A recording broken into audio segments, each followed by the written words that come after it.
Doon po sa pagpupulong ay lahat po ng ASEAN sending countries ay nandun at sumama din po ang Bangladesh. Ma'am, karagdagan na rin po doon sa tinuran ni kasamang Paul.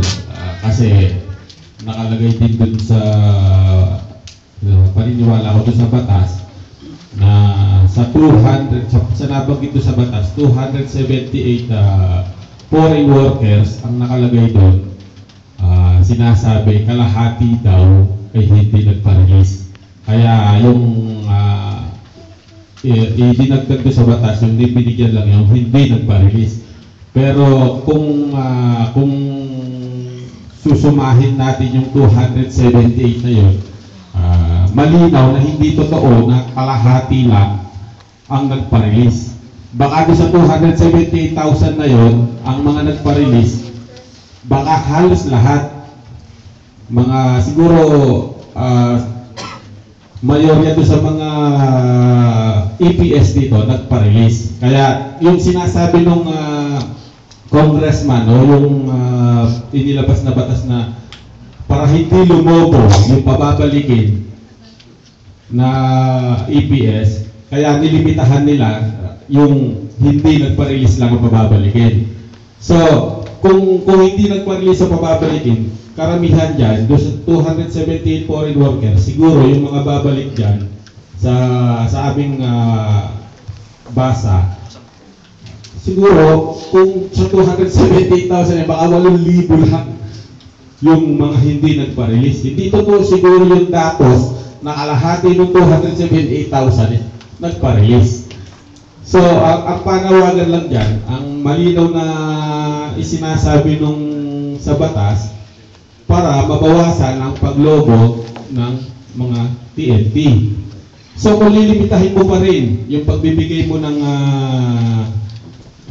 extension o pagbalik ulit ng manggagawa dito sa Korea, hindi pa rin sagot dun sa panawagan nila na mabawasan ang paglobo ng mga undocumented dito. Kaya yung panawagan ni kasamang Paul, ano ba ang pwede nating itulak sa gobyernong Korea para lahat mabiyayaan ng binibigay nilang batas? Yun lang po ang aming panawagan. Kanina po ay nabanggit ko nga na nagkaroon na kami ng pagpupulong sa kay Representative Kang. So, binanggit po namin yung edad, kung pwedeng pag-aralan, at ito nga pong, sabi ko nga sa inyo, you always check the Philippine Embassy website. Binanggit po doon ni Ambassador Cruz na the contract period of 4 years and 10 months be reviewed and that measures be introduced in the process that will not violate the law on permanent residency and naturalization. So, ang sinasabi po doon ni Ambassador is, pag-aralan, repasuhin mabuti ang 4 years and 10 months, repasuhin ang employment permit system. Kasi, siya ay naniniwala na ang nature of employment o ang work relationship ay samahan ng employer at ng employee or ng worker. So, hanggat gusto namin ng isa't isa, ay mag-renew kami ng mag-renew. So, pag-aralan ng Korean government, maglagay na lang sila ng safeguards kasi hindi naman, ang sinasabi doon is yung permanent settlement. Kasi nga, di ba, parang, kaya nga hindi inexaktong 5 years 4 years and 10 months.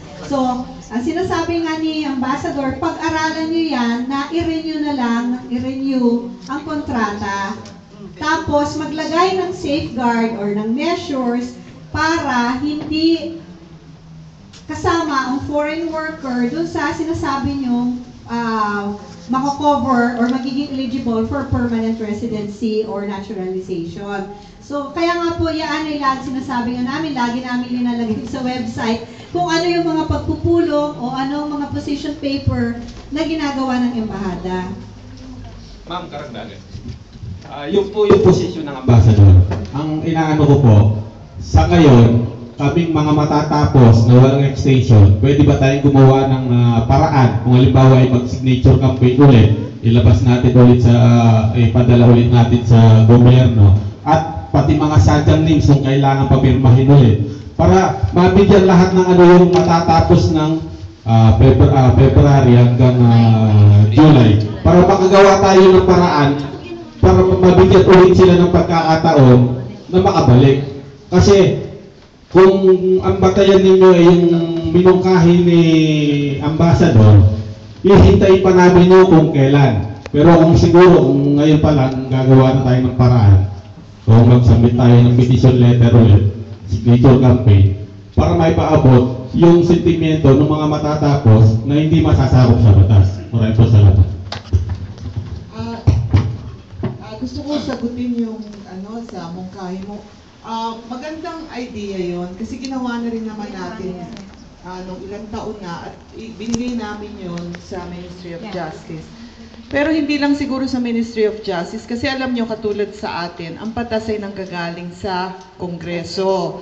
So, maganda na inumpisahan na natin, at saka napakaliit ng boses ng Pilipinas kasi 15 tayo na labor sending countries. Kaya nga, minabuti namin na makipag-usap ng hindi lang ang Pilipino. Kasi kung sasabihin natin, bakit wala namang papasok na Pilipino dyan sa bagong batas nyo? Pero paano yung mga ibang bansa? Sa kanila baka meron, di ba? Kaya kung gagawin nyo yan, mapayag kami na ibibigay namin sa Ministry of Justice, hindi lang doon, kay Congressman Kang, para lalo niyang, tsaka sa MOEL, para nila malaman kung ano ang reaksyon mula sa inyo. Kasi alam naman nila na nakikipag-dialogue kami sa inyo. Pero sasabihin din namin sa mga ibang bansa. Kasi kailangan maraming boses hindi lang galing sa Philippines. Kaya nga kung makipag-usap kami, kasama na rin yung ibang bansa. Sa ASEAN 6. Kaya tuwing nagmi-meeting ang ASEAN, palagi yan na take up. Kasi marami talagang gustong manatili dito at talagang nagbabalon na ang mga overseas workers dito. At of course, problema rin po natin yon kasi kapag nagkasakit at saka may nangyaring hindi kanais-nais, talaga napakahirap rin resolve yon kasi kailangan malaking tulong kailangan po natin sa gobyerno rin. Yun lang po, kaya maganda yung inyong suggestion at payag kaming ipadala uli yun sa mga ahensya sa Korea.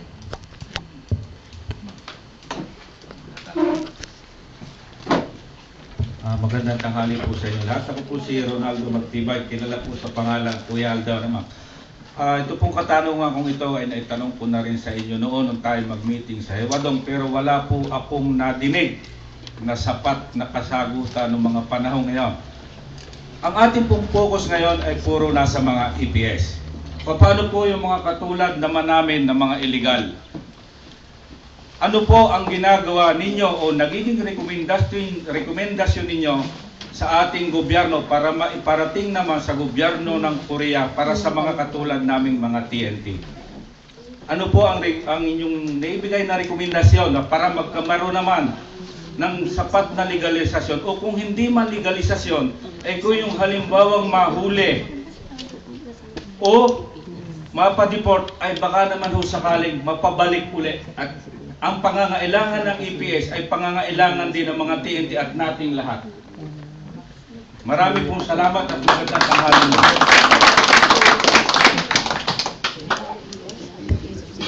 Yung tanong nyo ata ay katulad din sa tanong earlier, Alam nyo, hindi kami, talaga patuloy po ang aming pakikipag-usap sa iba-ibang ahensya po sa Korea. At hindi lang po si Ambassador, pati kami ni Labat Feli. Kasi alam din po namin na marami na pong Pilipino talaga ang TNT. At kung nagbigay sila ng amnesty noon, yun din po ang aming hinihinging pag-legalize para makastay kayo dito. Kaya lang napakahirap pong makipag-usap sa Korean government. Kasi sila meron silang mga desisyon na ginagawa na kung napapansin nyo, trickles kasi sila kung mag-amend ng batas Kasi nga masyado silang nabibigla sa laki ng pag-akyat ng kanilang ekonomiya at hindi nila makayanan ang kanilang mga labor, ang kanilang mga manggagawa. Kaya umaasa kami na mai-improve pa itong batas na ito. Kasi kung dati 3 taon lang, umaakyat po yan. Ngayon meron na silang iniisip na pagbalik. Kaya nga ho, wala lang